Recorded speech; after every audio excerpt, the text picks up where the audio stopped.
There is a river in western Hunan that does not know it is famous. It moves the way rivers have always moved, brown and unhurried, sliding beneath wooden houses that have stood on stilts above its banks for longer than anyone living can say. This is the Tojiang, and the town that grew up along its curve is called Fenghuang, the Phoenix City. Though nothing about its first impression suggests flight or fire, it suggests patience. Stone bridges, worn smooth in the middle where centuries of sandaled feet have crossed them, connect one bank to the other in uneven arcs, and at dusk the wooden houses light their lanterns one by one, not in unison, so that the reflection in the water looks less like a city and more like a slow-burning fuse. Fenghuang was built by the Miao and Tujia peoples long before it became a name tourists trade like a secret, and the town still carries their architecture the way a person carries an accent. In the details you only notice if you're listening closely. The stilt houses called Diaojiaolu are raised above the riverbank on wooden posts, a practical answer to a river that floods according to its own logic and not the calendar's. Inside, the floors creak in specific places, the same places they have creaked for generations, because the wood remembers weight the way people remember grief. Old women still dye cloth in vats of indigo behind their homes, hanging the fabric to dry across alleyways so narrow that two people passing must turn slightly sideways, and the blue drips down sometimes, staining the stone underfoot in patterns nobody planned and nobody minds. At night, red lanterns hang from eaves and bridges, and their light does not so much illuminate the town as color it, turning the gray stone rows and the black water into something like the inside of a lit lamp. Boats drift beneath the bridges carrying not tourists with cameras, but, some nights, just a lone paddler heading home, unbothered by the fact that the town behind them looks from a certain angle like it was built entirely out of firelight. Fenghuang does not perform for an audience. It simply continues, the way it has for roughly 400 years, and the visitor's job is only to notice. 2,000 kilometers to the southeast, off the coast of Xiamen, there is an island where the loudest sound most afternoons is a piano. Gulangyu is small enough to walk across in under an hour, and no cars are permitted on it. No motorbikes, no bicycles even, in most of its lanes. The absence of engines is the first thing a visitor's ears register, and the second is what fills the silence instead. Scales practiced behind shuttered windows, a Chopin nocturne drifting from a second-floor balcony, the particular clatter of an old upright piano being tuned by someone who has done this every week for 30 years. The island earned the nickname Piano Island, honestly. In the early 20th century, when foreign consulates and missionary families built their homes here alongside wealthy overseas Chinese merchants returning from Southeast Asia, pianos arrived by the shipload, and the tradition of teaching children to play took root in a way that never quite left. Gulangyu is said to have more pianos per capita than almost anywhere else in China, and on a still evening, walking its lanes feels less like sightseeing and more like eavesdropping on 100 private rehearsals at once. The architecture tells its own layered story. Colonial villas with wraparound verandas and Romanesque columns sit beside traditional red brick Fujian homes with swallowtail roofs curling up at each end like the edges of a smile. Bougainvillea has grown wild over garden walls that once marked the property lines of consulates from a dozen different nations, their flags long gone, their fences now just trellises for flowers nobody planted on purpose.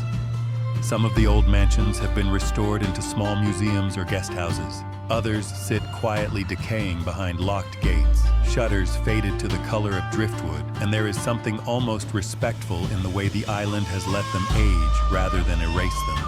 Gulangyu does not pretend its foreign chapter didn't happen. It simply folded it into everything that came after, the way a person folds an old letter into a drawer instead of throwing it away.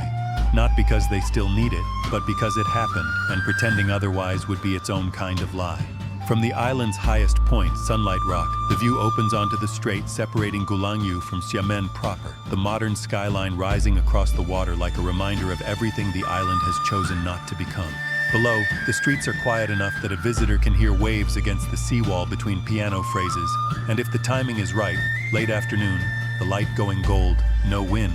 the island feels less like a place on a map and more like a paused breath. Further west, in Guangdong province, the land itself seems to lose its composure. Dangxi, a mountain, rises in formation so red and so improbably shaped that early visitors reportedly assumed the color had been painted on. some deliberate human intervention rather than 300 million years of iron-rich sandstone eroding under wind and rain into pillars, cliffs, and arches that look less like geology and more like sculpture abandoned mid-thought. The rock here ranges from a soft rust to a deep, almost bruised crimson, and it shifts tone depending on the hour, pale and dusty at midday, blazing at sunset, when the whole range seems to catch fire from within, and then slowly cool to ember by nightfall. The formations have earned nicknames over the centuries from villagers who lived in their shadow long before anyone called this a scenic area. One peak, split by weathering into twin spires, is known locally by a name too colloquial for most guidebooks to print. Another, worn into a graceful curve by a million years of rain, is called by a name that translates roughly to Nose of the Immortal. The playfulness of these names sits oddly against the scale of the thing itself. Cliffs rising hundreds of feet, canyons carved so narrow that sunlight only reaches the floor for a few hours a day, and hidden within the folds of rock, cave temples where Buddhist and Taoist monks settled centuries ago precisely because the terrain made the caves nearly impossible to find unless you already knew where to look. One such temple, reached by a narrow stone staircase cut directly into the cliff face, opens into a cavern barely large enough for a shrine and a single monk's sleeping mat, the rock ceiling low enough that a tall visitor must stoop. Incense smoke curls upward and vanishes into a crack in the stone that has, over centuries, become a natural chimney. From the temple's mouth, the view stretches across a valley of red spires disappearing into haze, and it is easy to understand why a person seeking distance from the world might choose to live inside a mountain that looks, from a distance, like it is still in the process of being formed. Northward, where the Yellow River narrows and drops without warning, the landscape changes its temperament entirely. Huku Waterfall does not have the serenity of Dangxia's temples or the hush of Gulangyu's lanes. It announces itself first as sound, a low roar audible well before the falls come into view, and then as smell, a mineral muddy scent carried on spray that coats visitors' clothes and cameras within minutes of arrival. The Yellow River, true to its name, runs the color of wet clay here, thick with the low silt it has carried down from the plateaus upstream, and at Huku it funnels through a gap in the rock barely 50 meters wide before dropping some 20 meters into a churning gorge below. The river's color changes with the seasons and the rainfall upstream, sometimes a pale ochre, sometimes nearly the deep brown of strong tea, but the violence of the drop remains constant. In flood season, the falls swell wide enough to blur into a single sheet of moving mud-gold water. In the dry months, they narrow into 2 or 3 distinct channels, each one carving its own path over the rock lip before rejoining below in a boil of white foam against yellow current. Local boatmen still navigate stretches of the river both above and below the falls, their small craft looking impossibly fragile against a current that has, over the centuries, redirected its own course through the rock more than once. The falls themselves slowly migrating upstream by a matter of meters each year as the water erodes the lip it pours over. Ice forms strange sculptures here in the coldest months, the spray freezing midair onto the surrounding rocks and railings until the entire gorge glitters, silent and dangerous, before the spring thaw returns the falls to their full, unglamorous roar. There is nothing delicate about Huku. It is the Yellow River doing in miniature exactly what it has done to the whole of northern China for thousands of years. Carving, flooding, silting, insisting. South of the river, where the land begins to climb again, Mount Emi rises through 4 distinct climate zones before its summit disappears, more often than not, into cloud. It is one of the 4 sacred Buddhist mountains of China, and pilgrims have been climbing its stone steps for over 1,000 years, some of them prostrating themselves every 3rd step in a practice that can take weeks to complete the ascent. The lower slopes are lush and nearly tropical, dense with bamboo and home to wild macaques bold enough to relieve careless hikers of their snacks. Higher up, the forest turns to fir and rhododendron, then to alpine scrub, then finally to bare rock and snow that can persist even into late spring. At the summit, above the tree line and often above the clouds themselves, stands a golden statue of Samantabhadra, the bodhisattva associated with the mountain, seated atop 4 elephants and rising some 20 stories into the thin mountain air. On clear mornings, pilgrims and hikers who have climbed through the night gather before dawn for what locals call the Sea of Clouds, a phenomenon in which the cloud layer settles below the peak, stretching to the horizon in an unbroken white expanse so that the mountain seems to float free of the earth entirely, an island in a sky made of vapor instead of water. The golden statue catches the first sunlight before anything else on the mountain does, and for a few minutes each clear morning, the entire summit glows the color of a struck match, visible, weather permitting, from valleys the pilgrims left behind days earlier. What Fenghuang, Gulangyu, Dangxia, Huku, and Emei share is not geography. They belong to 4 different provinces and 4 entirely different kinds of landscape, but a certain refusal to be summarized. Each place rewards exactly the amount of attention a visitor is willing to give it and punishes, gently, anyone in a hurry. The lantern light on the Tuojiang, the piano notes drifting over Gulangyu's walls, the incense smoke vanishing into Dangxia's rock, the mud gold roar of Huku, the gold statue catching first light above Emei's clouds. None of it is arranged for convenience. It simply exists, has existed, and will likely go on existing long after this account of it is forgotten, which may be the closest thing China's hidden wonders have to a common thread. They do not need to be witnessed to be real. They only allow it. In the far northwest corner of Xinjiang, closer to the borders of Kazakhstan, Russia, and Mongolia than to any Chinese city most people could name, there is a lake that changes color the way other lakes change with the tide. Canis Lake sits in a glacial valley carved by ice that retreated thousands of years ago, and its water shifts between turquoise, jade, and a deep slate blue depending on the angle of the sun, the season, and the mineral sediment the surrounding glaciers still feed into it. Locals from the Tuvan and Kazakh communities who have herded livestock in this valley for generations have their own explanation for the color changes, one that has nothing to do with mineral content. They say a dragon-like creature lives beneath the surface, and that the lake's shifting hues are its moods made visible. The story is not treated as pure folklore by everyone who lives here. Fishermen still speak carefully near the water at dusk, and there have been enough unverified sightings over the decades, dark shapes moving beneath the surface, wakes with no visible cause, that local guides mention the creature not as a joke for tourists, but as a fact of the landscape, the way one might mention that a particular stretch of river floods every spring. Whether or not anything moves beneath Canis besides fish that have simply grown larger than expected in cold, nutrient-rich water, the lake's reputation has outlived every attempt to explain it away. The valley around it is thick with Siberian larch and birch, and in autumn, the hillsides turn a gold so total it looks almost artificial, the reflection in the still water doubling the effect until the whole valley seems to glow from 2 directions at once. Wooden Tuvan villages sit along the lake's lower reaches, their log cabins built in a style found almost nowhere else in China, closer in construction to homes across the border in Siberia than to anything typical of Xinjiang. Smoke rises from chimneys even in summer, since the valley's nights stay cold regardless of season, and horses graze loose along the shoreline, unbothered by visitors, occasionally wading into the shallows to drink from water that, up close, is cold enough to ache. South and east of Canas, past a stretch of desert and steppe that takes most of a day to cross by road, Qinghai Lake spreads out across the high plateau like something poured rather than formed.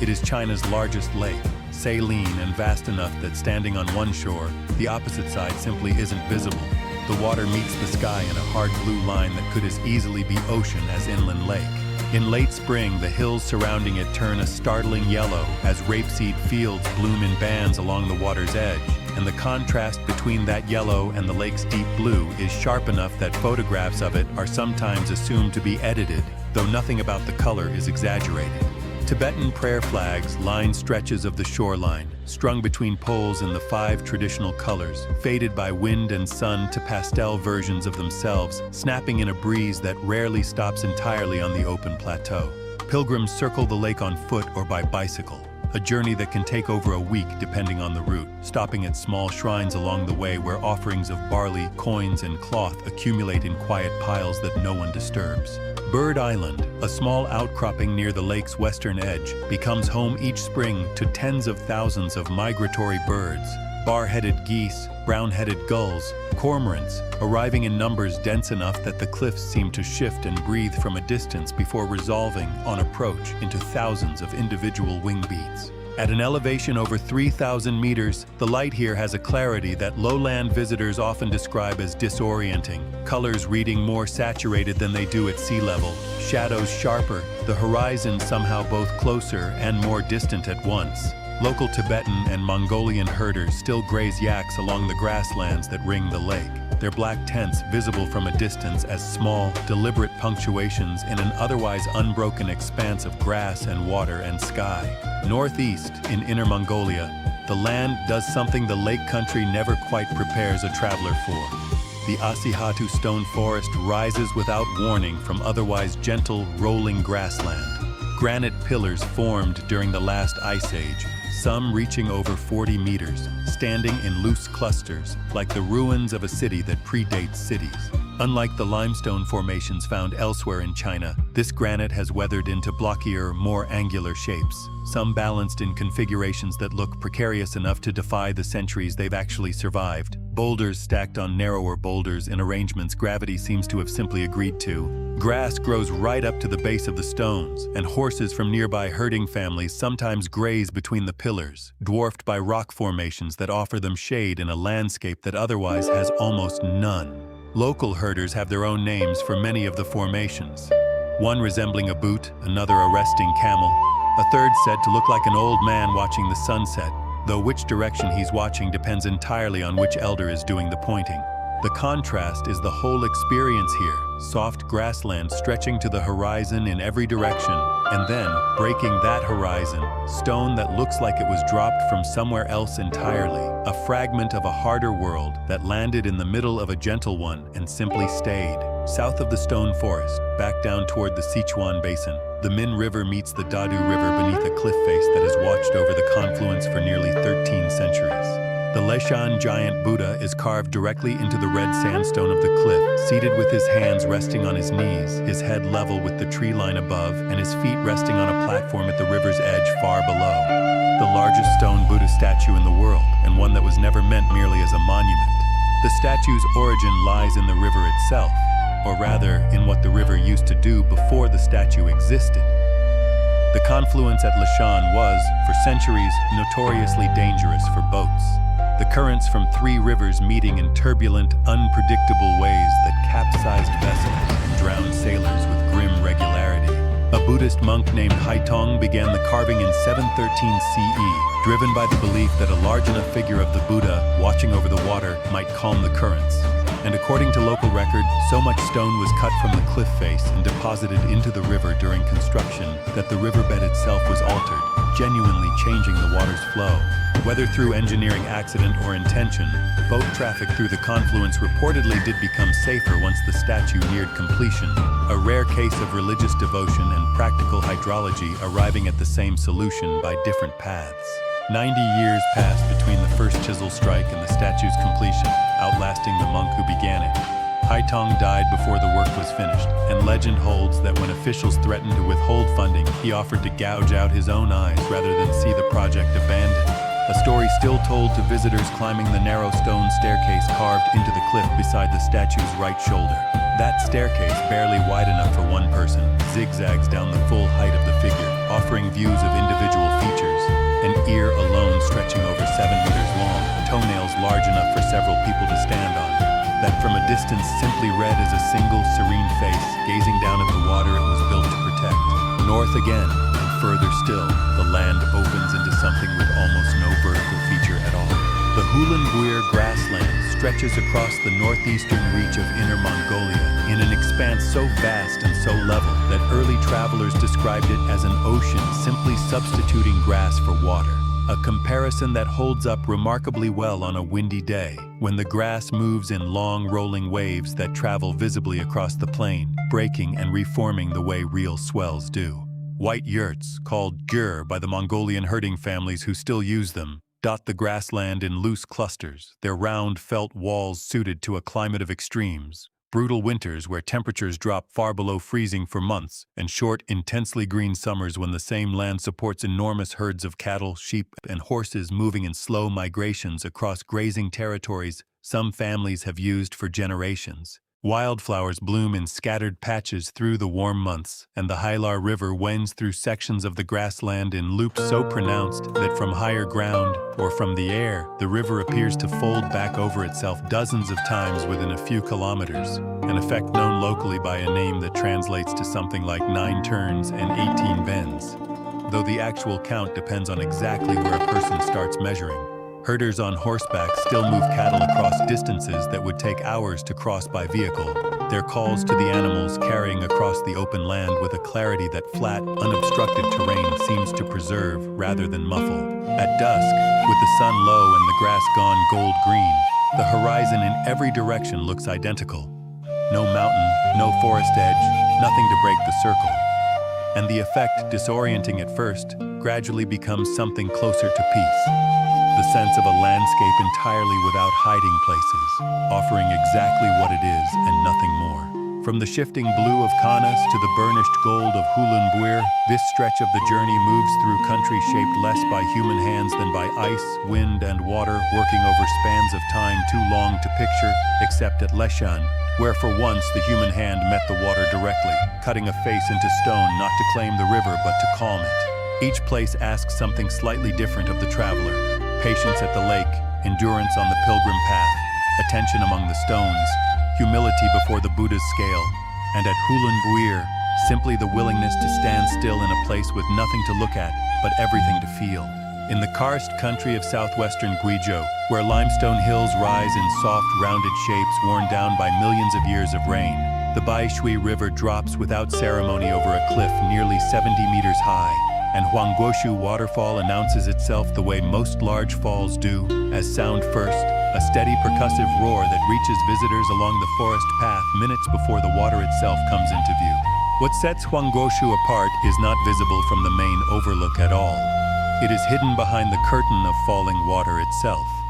A tunnel, cut into the limestone cliff sometime in the last century, and widened since for foot traffic, leads visitors directly behind the cascade into a natural cave carved by the same water now thundering past its mouth. Inside, the light changes character entirely, filtered green-white through several hundred tons of falling water per second, the roar deafening enough that conversation becomes mostly gesture, spray finding its way through cracks in the rock to mist everything, including visitors, in a fine, cool film. Stalactites hang from the cave's ceiling in places the falling water hasn't yet reached or eroded away. Mineral deposits built drop by drop over centuries in the relatively drier pockets of stone tucked behind the main torrent. 6 separate viewing windows, natural openings in the rock face, allow glimpses out through the water at intervals along the tunnel's length, each one framing a slightly different slice of the falls, sometimes a solid curtain, sometimes broken into individual streams by outcroppings on the cliff face above. The light through each opening shifting from bright white to deep shadow, depending on how much water passes directly in front of it at that moment. Local Buyi and Miao communities have lived around the falls for generations, and the cave behind the water was reportedly used at various points in history as a hiding place, from bandits, from soldiers, from floods, precisely because its entrance was so difficult to locate unless a person already knew to look behind the water rather than around it. Downstream, the river continues through a series of smaller cascades and pools, some deep enough for swimming in the dry season, the limestone beneath the water worn into smooth curves and hollows by the same erosive patience that carved the falls above. North across 2 provinces in Shanxi, a different kind of vertical drama plays out on the slopes of Mianshan. Here the mountain itself is unremarkable in isolation, a forested peak among many in the region, but scattered across its cliffs, built into ledges and crevices that seem to leave no logical foothold for construction, stand dozens of Buddhist and Taoist temples, monasteries, and shrines, some dating back over 1,000 years, clinging to the rock in positions that from below look less like architecture and more like something the mountain grew on its own. The most striking of these, a multi-story pavilion built directly into an overhanging cliff face, appears to have no ground beneath it at all when viewed from certain angles on the valley floor. Wooden beams driven into the rock supporting a structure that seems to float against the stone. Monks and visitors alike required to climb narrow switchback stairs cut into the cliff itself just to reach the entrance. Mianshan's religious significance predates most of its current temples. The mountain is closely associated with Xishuangbanna, a loyal retainer from the spring and autumn period who, according to local legend, retreated into these hills rather than accept reward for his service, and was said to have died here when a fire, set deliberately to force him out of hiding, instead took his life along with his mother's. The story is commemorated annually across much of China through the Cold Food Festival, a tradition of eating only cold dishes for a day, said to originate directly from the fire that claimed Xishuangbanna on this mountain, meaning the cliffs here are not merely scenic but load-bearing in a cultural sense, carrying a story that shaped a national custom still observed in diminished form today. Fog settles into Mianshan's gorges most mornings, thick enough that the cliffside temples seem to appear and disappear as visitors climb, one moment fully visible against the rock,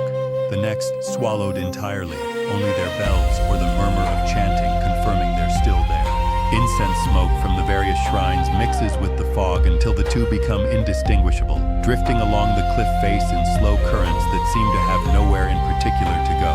East and south, the landscape softens into something almost domestic. On the outskirts of Hangzhou, a city already famous for the manicured beauty of West Lake, Xixi National Wetland Park offers a version of water and land arranged with none of that polish. Narrow canals wind between reed beds and stands of persimmon and mulberry trees, connecting small ponds and marshes in a network so intricate that the traditional way to see the park has always been by boat. Flat-bottomed wooden craft pulled quietly along channels barely wide enough for two vessels to pass. Traditional houses, some centuries old, sit on low rises between the waterways, their tiled roofs and whitewashed walls glimpsed through screens of bamboo and willow rather than displayed openly. Fishing has been practiced here using cormorants for generations. The birds trained to dive for fish and return them to their handlers, a ring loosely fastened around the throat preventing them from swallowing the larger catch, a method now maintained partly for demonstration but rooted in a genuine local economy that once depended on it. In late autumn, the persimmon trees scattered throughout the wetland ripen into bright orange fruit against otherwise muted watercolored surroundings, and egrets and herons, drawn by the wetland's abundant fish, stand motionless in the shallows for so long they're sometimes mistaken for carved decoys before, without warning, they move. Unlike the manicured perfection of West Lake nearby, Xixi has always had a working, slightly unkempt quality. Reeds left to grow wild along certain banks, canals that silt up and get cleared on no fixed schedule, houses that show their age rather than hiding it behind restoration. It is a landscape built for use as much as beauty, and that use is still visible in every channel and rice paddy edge, even as the wetland has increasingly become a place city residents visit specifically to remember what came before the city. North again, in Shaanxi's ancient capital region near Datong, an entirely different kind of patience is on display, carved not by water or time alone, but by generations of human hands working in stone. The Yungang Grottos stretch along roughly a kilometer of sandstone cliff, comprising 252 caves and niches that together house more than 51,000 carved Buddhist statues, ranging from figures small enough to fit in a palm to a single-seated Buddha nearly 17 meters tall, its face calm and slightly worn by centuries of wind, despite having spent much of its existence sheltered within a cave. Construction began in the 5th century under the Northern Wei dynasty, when the ruling Xianbei people, having converted to Buddhism, commissioned the grottos partly as religious devotion and partly, historians generally agree, as a very public statement of imperial legitimacy and cultural ambition. The scale of labor involved defies easy summary. Decades of carving, generation after generation of stonemasons working the same cliff face, styles shifting subtly cave to cave as artistic influence moved along the Silk Road from India and Central Asia, visible in the drape of robes, the shape of eyes, the postures of attendant figures that grow more distinctly Chinese in style the later, chronologically, a given cave was completed. Weather and time have not been gentle to Yungang. Many of the larger caves have lost the wooden facades that once protected their interiors from the elements, leaving statues that were carved to be seen only in filtered, controlled light, now exposed to direct sun and wind, their once vivid paint largely worn away to bare, pale stone. Even diminished, the effect of walking cave to cave, turning a corner to find a wall covered floor to ceiling in 1,000 identical small Buddha figures, each one individually carved despite the repetition, then turning another corner into a cave dominated by a single towering seated figure whose serene, slightly asymmetrical face seems to follow visitors as they move past, carries a weight that photographs consistently fail to capture. The sheer accumulated labor of it, registering less as art appreciation and more as something closer to encountering geological time made deliberately, patiently human. Southwest of Yungang, the Yellow River carves a different kind of monument entirely, one built by erosion rather than intention. The Yellow River Grand Canyon twists through Shanxi's lowest plateau in a series of sharp bends and switchbacks, the river running its characteristic muddy gold between cliffs of reddish-brown rock that rise, in places, over 100 meters on either side.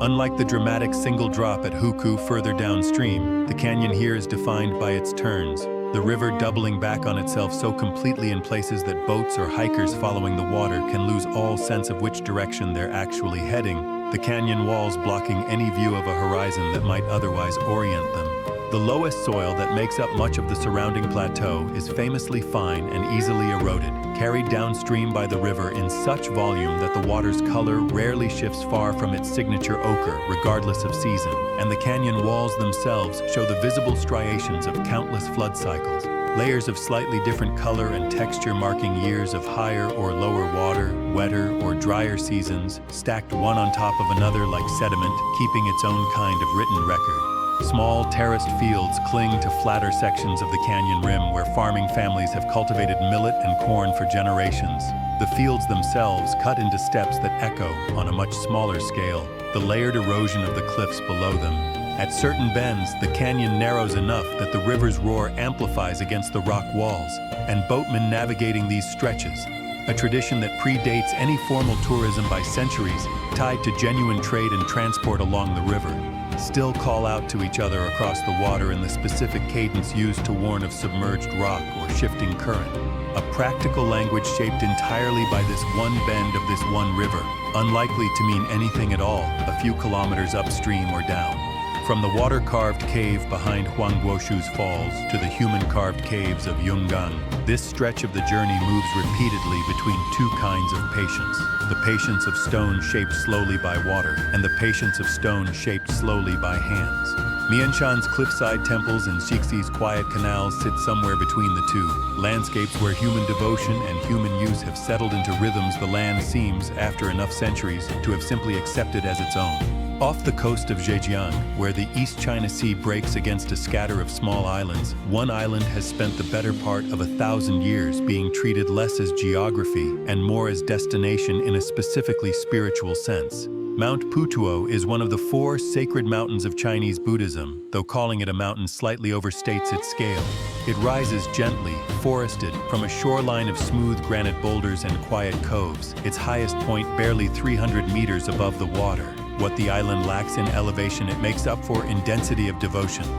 Over the centuries, dozens of monasteries, temples, and shrines have been built into its hills, some grand enough to house hundreds of resident monks, others small enough to be little more than a single room and an altar tucked beside a footpath. The island is dedicated to Guanyin, the bodhisattva of compassion, and her presence is felt here less as abstraction than as a physical fact of the landscape. A towering bronze statue of Guanyin stands on the island's southern tip, facing out to sea, visible to fishing boats returning to harbor long before the rest of the island comes into view. A deliberate positioning, since the statue is understood locally not merely as a monument, but as a kind of watchful presence for sailors, continuing a role the island has played since at least the Tang dynasty. When a Japanese monk, unable to carry a Guanyin statue safely back across the strait due to storms, is said to have left it here instead, founding the island's religious significance almost by accident of weather. Morning on Putuo begins with bells.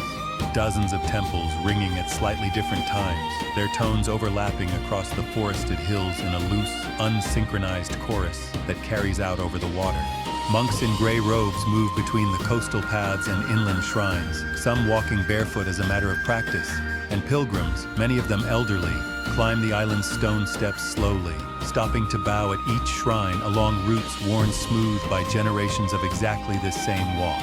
The beaches here, when the tide is out, expose long stretches of fine sand backed by twisted pine trees leaning permanently seaward, shaped by decades of ocean wind, and it is not unusual to see a monk sitting quietly at the tide line at dawn, robe hem damp, simply watching the water, the way anyone watching the water tends to watch it, whatever their particular relationship to the divine. By afternoon, incense smoke from the island's largest temple, Puji, drifts low across its courtyard in a haze thick enough to soften the outlines of the visitors moving through it. The accumulated offerings of thousands of daily visitors settling into the wood and stone of the temple itself over the centuries until the building smells permanently, even on quiet mornings before the first pilgrim arrives, of sandalwood and ash. West and inland in Yunnan, an entirely different kind of stone tells an entirely different kind of story, one written not by devotion but by an ocean that vanished some 270 million years ago.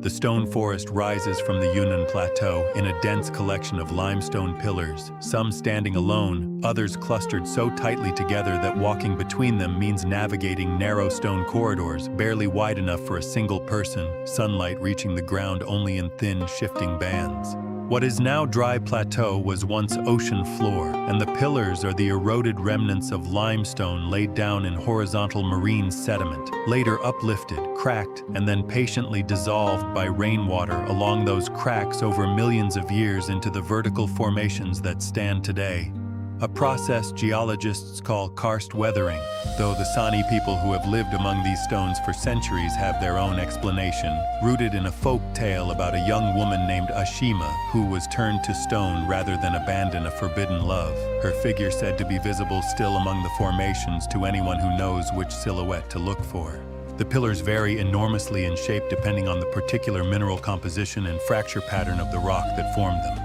Some smooth and rounded, worn into soft curves by water, others sharp-edged and angular, their surfaces still showing the ghost lines of the original cracks along which they split from the surrounding stone. Small ponds and pools sit tucked between clusters of pillars, some deep enough to reflect the stone above them so precisely that on a still day, photographs of the reflection are sometimes mistaken for photographs of the sky. The Sani, whose villages surround much of the stone forest, still gather here for traditional festivals, their songs and dances continuing in the shadow of formations their ancestors wove into folklore long before anyone thought to fence the area or sell tickets to it, and elder Sani guides sometimes point out formations by their traditional names, a mother and child, a pair of fighting roosters, a sword left standing upright in stone, names that predate by centuries the more generic labels found on modern signage. At sunset, the pale gray limestone takes on a warm gold cast, and the pillars' shadows stretch long across the paths between them, transforming what during midday reads as almost geometric,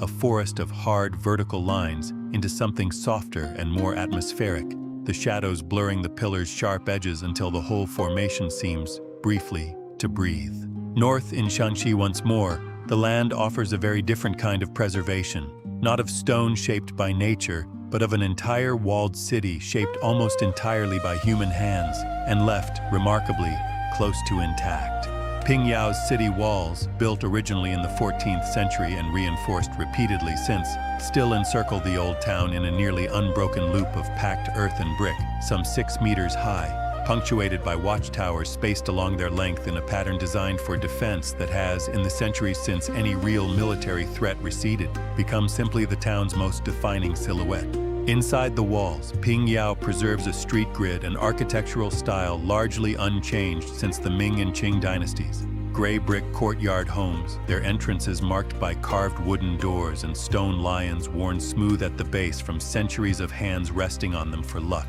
The town rose to particular prominence in the 19th century as a banking center, home to some of China's earliest institutions resembling modern financial houses, dealing in a system of promissory notes that allowed merchants to transfer money across vast distances without physically transporting silver, a genuine financial innovation that made Pingyao, for a time, one of the wealthiest towns in the entire country, its narrow streets once lined with the private banks and merchant houses of families whose fortunes moved, quite literally, on paper and trust rather than cargo. That wealth is still visible in the elaborate wood carvings and painted eaves of the grander courtyard homes, some of which have been preserved as museums, showing the vault rooms, ledger halls, and living quarters of these banking families almost exactly as they stood a century and a half ago. Lanterns line the main streets, unlit paper globes by day that come alive by dusk in rows of warm, red lights stretching the length of the old town's principal avenue, and the sound of the town after dark shifts correspondingly,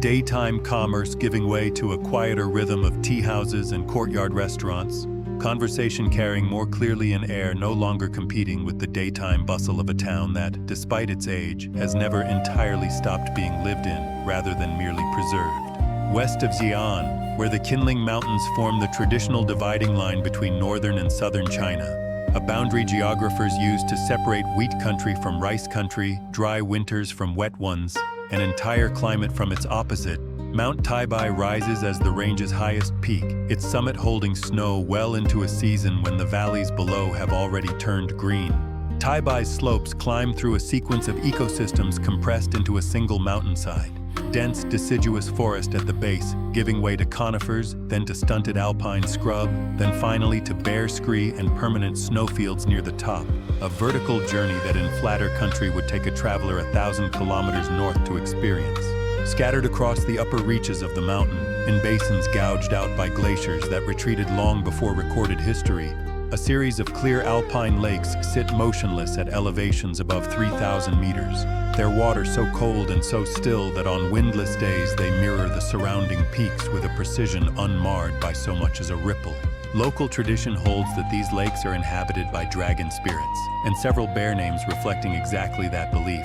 A naming convention consistent enough across the mountain's various pools that early cartographers simply adopted the local terms wholesale rather than invent alternatives. Whatever their supernatural reputation, the lakes are genuinely difficult to reach, requiring a multi-day climb through terrain that shifts from forest trail to loose scree to, in the final approach, bare rock scrambling exposed to winds strong enough to make conversation difficult. Medicinal herb gathering has been practiced on Taibai's slopes for centuries, with certain alpine plants found here considered valuable enough in traditional medicine that specialized gatherers, some from families who have worked this particular mountain for generations, still climb into the higher elevations each summer during the brief window when the relevant plants are accessible before snow returns. Their knowledge of the mountain's terrain, which slopes hold ice longest, which basins flood first when summer storms roll in, which routes become impassable and which merely difficult, is unwritten and increasingly uncommon,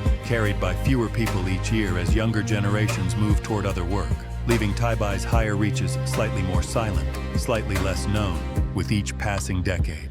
South and east, on the shores of Dongting Lake in Hunan, a very different kind of height draws visitors, not geological but architectural, and considerably older in continuous use than almost anything else on this itinerary. Yueyang Tower has stood in some form for roughly 1,700 years, rebuilt and restored repeatedly after fire, war, and simple decay. Its current structure dating primarily from the Qing dynasty, but tracing its lineage back to a military watchtower first built during the Three Kingdoms period, when Dongting Lake's shores marked a genuinely contested strategic frontier. The tower's fame today rests less on its military origins than on a single essay written about it in 1046 by the scholar official Fan Zhongyan, commissioned to compose a commemorative text for the tower's latest reconstruction, despite never having actually visited the site himself, working instead from a painting sent to him while he served in exile elsewhere in the empire. The essay titled On Yueyang Tower became one of the most celebrated pieces of Chinese literary prose, containing a line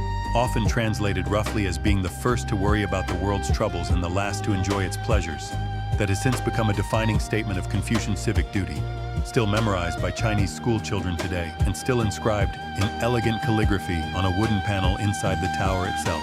From the tower's upper floors, the view stretches out across Dongting Lake toward a horizon that, depending on season and water level, might show a vast, unbroken sheet of water, or, in drier months, a patchwork of exposed mudflats and reed islands where fishing boats sit temporarily grounded, waiting for the water to return. The lake itself has shrunk considerably over the past century, reclaimed in sections for farmland, though it remains one of China's largest freshwater lakes and still supports fishing communities whose boats, viewed from the tower at dawn, move across the water in slow, deliberate lines, nets trailing behind them in patterns that mirror, without any of the poets ever quite intending it, the tower's own centuries of watching without acting, recording without controlling, present at the water's edge through every version of the lake's changing shoreline. Far to the south, near China's border with Laos and Myanmar, the climate abandons any pretense of the temperate ranges and river valleys further north. Xishuangbanna sits within a genuine tropical rainforest zone, one of the few such ecosystems within China's borders,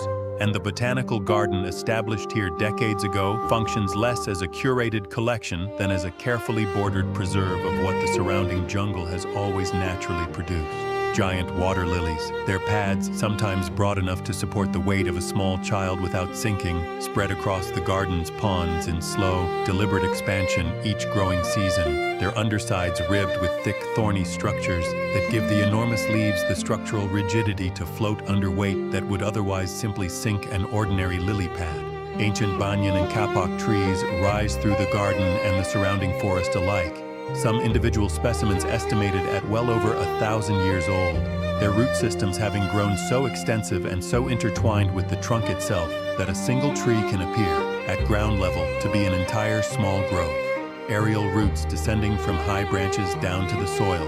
thickening over decades into secondary trunks indistinguishable to an untrained eye from the tree's original stem. Dai communities, whose villages surround much of Xishuangbanna, have long incorporated these massive trees into local spiritual practice. Certain banyans considered sacred enough that cutting them, even on private land, would be regarded as a serious transgression regardless of any formal legal protection. The garden's paths wind beneath a canopy dense enough to filter sunlight into scattered, shifting patches on the forest floor. Humidity thick enough that clothing dampens within minutes of entry regardless of whether it has actually rained. Elephants, once far more common throughout this stretch of Yunnan before habitat loss confined most wild populations to protected reserves, still occasionally wander into the garden's outer boundaries at night, their passage marked the next morning by broken understory and enormous unmistakable tracks pressed into the damp earth. A reminder, for a garden otherwise organized and labeled with scientific precision,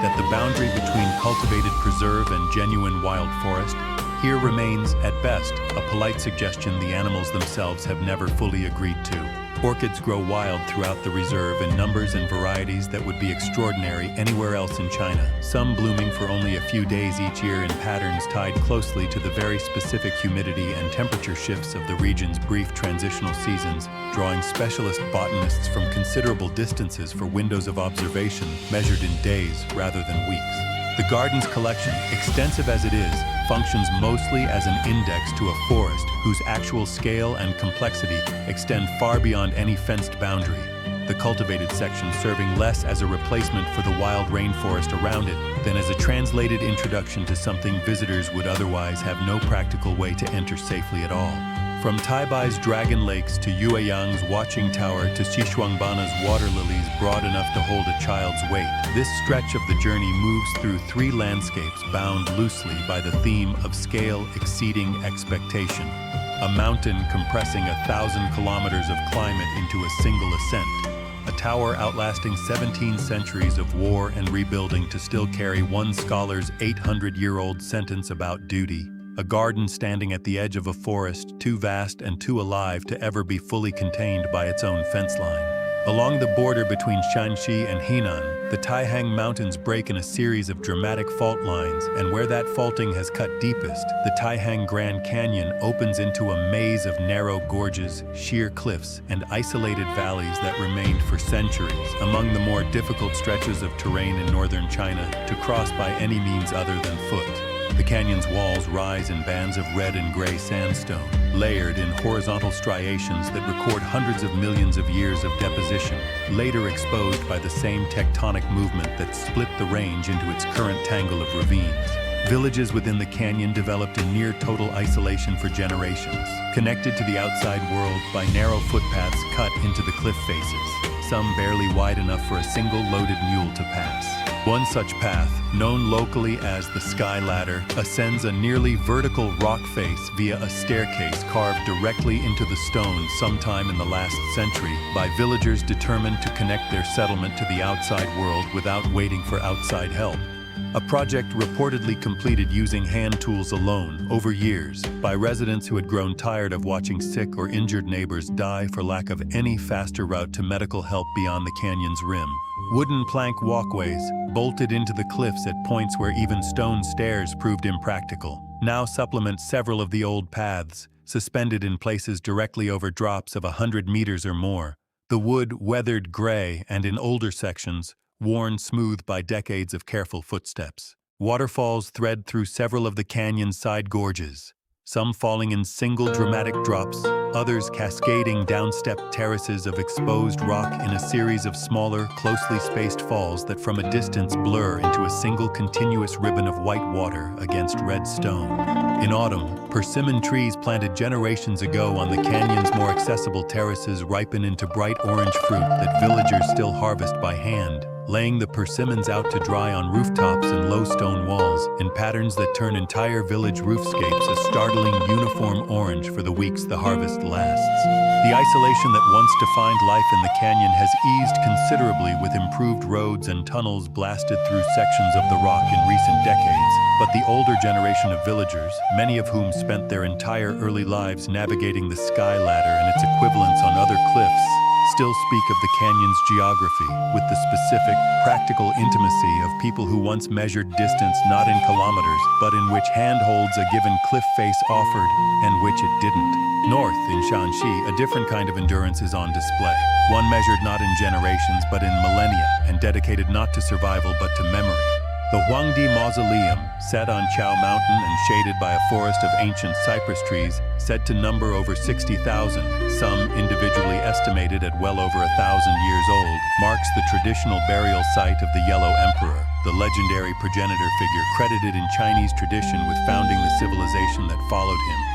Inventor, according to legend, of writing, medicine, the calendar, and a dozen other foundational technologies, a figure whose historicity remains genuinely debated by scholars but whose symbolic weight has never been in question. The cypress forest surrounding the mausoleum has been protected and maintained continuously for over 2,000 years, making it, by most accounts, the oldest and largest artificially preserved cypress grove in China, its oldest specimens reportedly planted or at minimum protected during the Han Dynasty. The largest of these trees, known locally as the Yellow Emperor's cypress, has a trunk so wide that historical accounts describe it as requiring the outstretched arms of 7 or more adults linked together to encircle it. A claim visitors still test today, generally unsuccessfully, forming human chains around the base that fall short of closing the circle by a visible margin. Bark on the oldest trees has weathered into deep, twisting furrows, and several bare scars from lightning strikes accumulated over their long exposure at elevation. The wood around each strike healed over in slow, irregular whorls that mark the tree's specific individual history, the way a scar marks a person's. Ceremonies honoring the Yellow Emperor have been conducted at the site for centuries, continuing today as a major annual observance drawing officials, scholars, and descendants of the Chinese diaspora from considerable distances. The ritual structure of incense offering, bowing, and formal address to the ancestral figure remaining recognizably continuous with practices recorded in historical texts from well over 1,000 years ago. Stone tablets inscribed by emperors and officials across multiple dynasties line sections of the approach to the tomb itself, each one a physical record of a specific ruler's visit and the political legitimacy such a visit was understood at the time to confer, meaning the mausoleum functions simultaneously as burial site, forest preserve, and an unbroken paper trail,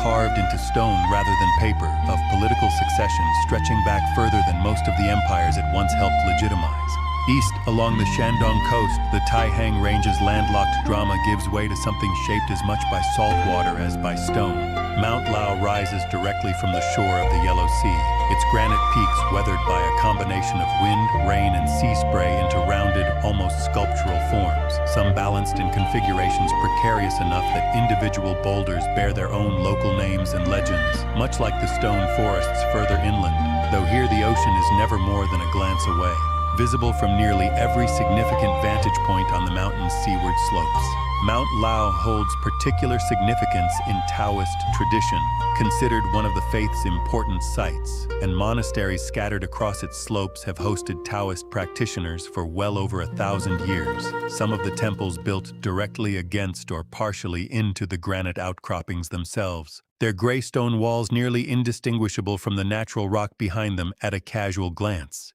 The most famous of these, a coastal temple whose grounds include several ancient trees said to have been planted by prominent Taoist figures centuries ago, sits close enough to the water that storm waves occasionally reach its outer walls. The temple's continued survival across those centuries owing as much to careful maintenance as to the relatively sheltered cove its builders selected with evident deliberation. Freshwater springs emerge at several points on the mountain, considered locally to have particular purity and mineral quality, and at least one is credited in local legend, and more concretely, in the eventual founding of a well-known regional beer brewery with providing water of exceptional quality, a claim that has proven durable enough to remain part of the region's civic identity generations later. Hiking paths wind up through pine forest and exposed granite alike, some routes leading to summit viewpoints where, on clear days, the boundary between mountain and sea resolves into a single sweeping panorama, rock giving way to cliff, cliff to narrow beach, beach to water stretching unbroken to a horizon with nothing beyond it but more sea. Fishing villages cluster in coves along the mountain's lower slopes, their boats returning each evening past the same granite outcroppings that Taoist hermits once chose, deliberately, for their remoteness from exactly this kind of ordinary working coastline. The sacred and the practical settling over centuries into an easy and largely unremarked coexistence. From the hand-carved sky ladder of the Taihang Canyon to the 2,000-year cypress grove guarding the Yellow Emperor's tomb to the wave-worn granite of Mount Lao's Taoist coast, this stretch of the journey moves through landscapes defined by different kinds of accumulated effort. Villagers carving their own path to the outside world, a civilization tending a single forest across 2 millennia to honor a founding memory, and monks selecting, then slowly building into, a shoreline shaped as much by the sea as by their own patient stonework. On the northwestern edge of Beijing, where the modern city gives way to a quieter stretch of parkland, a collection of ruins stands in what once was the most lavish garden complex the Qing dynasty ever built. The Old Summer Palace, known historically as Yuanming Yuan, was not a single structure but an enormous assembly of palaces, pavilions, artificial lakes, and pleasure gardens developed over more than a century by successive emperors, incorporating architectural styles borrowed from across the empire and, in one notable section, from Europe as well. A set of Baroque-style stone buildings designed by Jesuit missionaries serving at the Qing court, complete with fountains, formal gardens, and marble facades that stood in striking contrast to the traditional Chinese pavilions elsewhere on the grounds. Almost none of it survives intact. In 1860,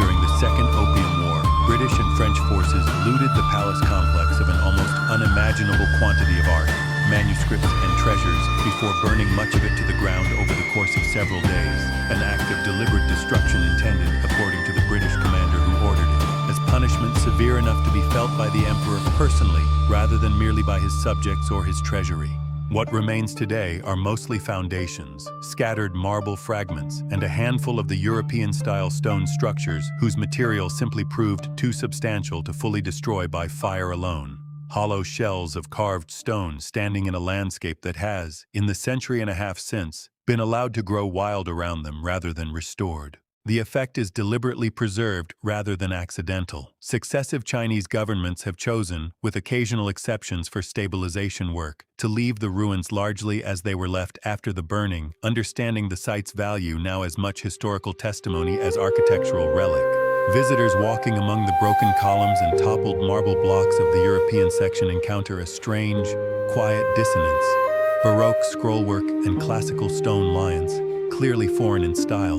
lying overturned in grass that has crept up through the cracks in the original stone paving, ivy-climbing walls that once framed fountains fed by an elaborate hydraulic system, its pipes and machinery long gone, its purpose legible now only from what remains of the stonework it once ran through. Elsewhere on the grounds, the artificial lakes that once reflected pavilions now reflect mostly sky and willow, the pavilions themselves reduced to stone foundations outlining rooms whose walls exist only in imagination and old paintings. Lotus grows thick in the shallower lakes each summer, and local residents still come to walk the grounds much as city residents anywhere use a park. For exercise, for quiet, for the particular kind of contemplative walking that ruins more than restored buildings seem to invite, the site functioning simultaneously as a solemn record of loss, and on any given morning, as simply the place nearby retirees choose for their daily circuit among trees that have had a century and a half to grow undisturbed around stones that once held up something considerably grander. South, in Anhui, a mountain sacred for reasons entirely unrelated to loss or memory in the political sense, holds its own quieter, more persistent kind of gravity. Mount Juhua is one of the 4 sacred Buddhist mountains, dedicated specifically to Ksitigarbha, the bodhisattva associated with compassion for beings suffering in hell realms and, by extension, with matters of death, mourning, and the afterlife more broadly. A dedication that shapes the character of the mountain's religious practice in ways distinct from the other 3 sacred peaks. Dozens of temples and monasteries are scattered across Juhua's slopes, tucked among granite cliffs and stands of pine that keep much of the mountain in a near-permanent state of mist. Clouds settling into the valleys and clinging to the higher elevations often enough that visibility beyond a few dozen meters is, on many mornings, simply the expected condition rather than an exception. The mist gives the mountain's temples a quality of appearing and dissolving as visitors move along the paths connecting them. Bells and chanting sometimes audible well before the source structure itself becomes visible through the cloud, the sound seeming to arrive from everywhere and nowhere at once. Several of Juhua's temples house preserved bodies of monks who, according to Buddhist tradition here, achieved a state of physical preservation after death understood locally as a sign of spiritual attainment. The bodies, following specific historical preparation practices, coated in lacquer and gold leaf and enshrined as objects of veneration rather than buried in the conventional sense. Whatever the precise process involved, generations of pilgrims have visited these particular shrines, specifically to pay respects to monks understood to have achieved something recognized locally as a form of transcendence over ordinary bodily decay. The shrines themselves treated with a solemnity distinct even from the mountain's already considerable general reverence. Stone steps connect the mountain's lower approach to its higher monasteries, climbing through forest thick enough in places to block the sky entirely. Pilgrims moving at a slow, steady pace that seems calibrated less to physical necessity than to the mountain's own unhurried temperament. At dusk, as mist thickens further and the day's last light fails to fully penetrate the cloud cover, the scattered temple lights across Juhua's slopes become the only visible points of reference in an otherwise uniformly gray landscape. Isolated glows suspended in fog that from certain vantage points look less like buildings and more like something closer to stars. Arranged not in any constellation but simply wherever, over the centuries, someone decided a shrine belonged. North again, outside Beijing, the land holds a different kind of dead, not sacred in the Buddhist sense but imperial and guarded accordingly. The Ming tombs occupy a broad valley chosen specifically for its auspicious feng shui characteristics. 13 of the Ming dynasty's 16 emperors buried here across roughly 200 years. Each tomb complex built to a scale and formality befitting the ruler it housed, though considerable variation exists between the grandest and the more modest, reflecting shifts in dynastic fortune and individual imperial preference across the centuries. The site remained in use. The approach to the valley runs along a sacred way, lined with monumental stone statues, camels, elephants, mythical beasts, and rows of stone officials and generals, some standing, some kneeling, carved from single massive blocks of stone and positioned to flank the processional route in a formation intended to honor and symbolically protect the emperors buried beyond them. Weathering has softened many of the statues' features over the centuries, their surfaces worn smooth in places by rain and wind, lending faces originally carved with formal, hierarchical precision a slightly blurred, almost dreamlike quality that time alone produced and no sculptor originally intended. Only a handful of the 13 tombs have been formally excavated and opened to visitors, most significantly Dingling, the tomb of the Wanli Emperor, excavated in the late 1950s in a project that ultimately proved instructive in ways its planners hadn't anticipated.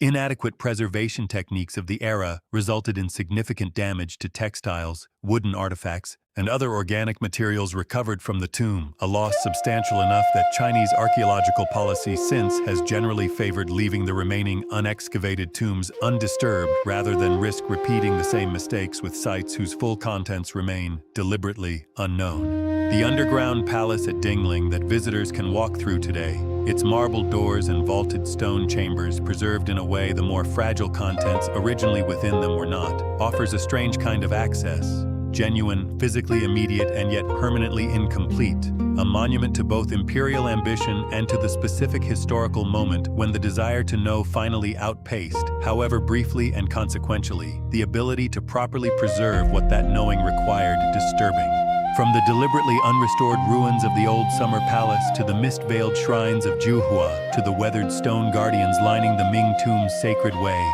this stretch of the journey moves through three distinct registers of memorial. A garden preserved specifically as evidence of what was destroyed, a mountain dedicated specifically to compassion for what is lost, and a valley built specifically to house and honor rulers whose empire has long since ended, each site making its own separate argument about what a civilization owes to what it chooses to remember. Far in China's northeast, where winter arrives early and leaves late, the city of Harbin sits close enough to the Siberian border that its cold has a specific, well-earned reputation. Temperatures routinely dropping below -20 degrees Celsius for weeks at a stretch, the Songhua River freezing thick enough by midwinter to support foot traffic, vendors, and eventually an entire seasonal industry built directly on top of the ice itself. Just across that frozen river from the city center, Sun Island becomes home each winter to one of the more improbable large-scale art projects anywhere in the world. A snow and ice sculpture park rebuilt from scratch every single year. Its entire contents guaranteed by the nature of the material to melt away completely by spring. Construction begins in early winter, when temperatures have dropped reliably enough that the enormous blocks of ice cut directly from the frozen Songhua River can be trusted not to crack or shift once assembled. Teams of sculptors, some specializing specifically in ice work and traveling from considerable distances for the season's commission, carve and stack these blocks into structures that in recent years have included full-scale replicas of famous buildings, elaborate castles, several stories tall, and figurative sculptures rendered with a level of detail that seems, given the material's fragility and the working conditions involved, almost defiantly ambitious. At night, LED lights embedded within the ice itself illuminate the structures from inside, the light refracting through the frozen water in shifting colors that transform what during daylight reads as impressive but essentially colorless engineering into something closer to walking through a city built entirely of colored glass. Snow sculptures, built from compacted rather than frozen material, occupy a separate section of the park, generally larger in scale than the ice pieces since compacted snow can be shaped into broader, softer forms, less constrained by the structural demands icework requires. Entire hillsides carved into sweeping figurative scenes, some large enough that visitors can walk through tunnels carved directly into a single sculpture's base. Local children, for whom this kind of extreme cold is simply the expected condition of a normal winter rather than any special hardship, sled and play among the sculptures with the same unbothered ease other children might show at a summer park, bundled in layers thick enough to make running look faintly comic, breath visible in dense clouds that hang briefly in air too cold to disperse it quickly. By the time spring finally arrives, usually sometime in March, the entire elaborate construction begins its inevitable collapse. Edges softening first, then whole structures slumping and eventually dissolving back into the river and ground they were built beside, the labor of an entire winter season returning, without ceremony or particular mourning, to simple water. The sculptors who built it are already, by then, generally thinking ahead to next year's designs, the impermanence of the whole enterprise treated less as tragedy than as simply the accepted terms of working in a medium that was never going to do anything else. South, back near Beijing, in the forested hills west of the city, a considerably older and considerably more permanent structure closes this particular journey. Tanji Temple's history reaches back to the 4th century, making it, by most accounts, the oldest Buddhist temple in the Beijing region, its founding predating the city itself by centuries, a fact locals have long summarized in a saying suggesting that Tanji existed before Beijing did. a claim that, whatever its precise historical accuracy, captures something true about the temple's relationship to the sprawling, comparatively recent capital that eventually grew up around and beyond it. The temple takes its name from two features of its immediate surroundings: a nearby pool, or tan, and the mountain's Xi trees, a species of mulberry whose presence on these slopes has been noted in temple records for well over 1,000 years. Some of the current trees themselves estimated at several centuries old. Their gnarled trunks and broad canopies shading courtyards that generations of monks have swept in an unbroken, if periodically interrupted, tradition since long before most of the structures currently standing were built. The temple complex has been expanded, damaged, and rebuilt multiple times across its long history, different dynasties adding halls, pagodas, and courtyards according to the architectural fashions and religious priorities of their respective eras, resulting in a layout that reads, to an attentive visitor, almost like layered sediment. Older, simpler structures at the complex's core, progressively more elaborate additions radiating outward as later centuries left their own mark. Ancient ginkgo trees, some reportedly planted during the Liao or Jin dynasties nearly 1,000 years ago, tower over several of the temple's courtyards, their fan-shaped leaves turning a brilliant uniform gold each autumn before dropping in a matter of days, briefly carpeting the temple grounds in a color so consistent and so total that photographs from this specific window each year have become something of a minor local tradition in their own right. One particular ginkgo, distinguished by an unusually large trunk and a canopy broad enough to shade a significant portion of its courtyard alone, is popularly associated with several Qing emperors said to have personally visited and admired the tree, a connection commemorated with a small marker at its base, though the tree's actual age likely exceeds even that dynasty's own centuries-long reign. Pilgrims and visitors climbing the temple's stone paths pass a series of smaller shrines and pagoda forests along the way.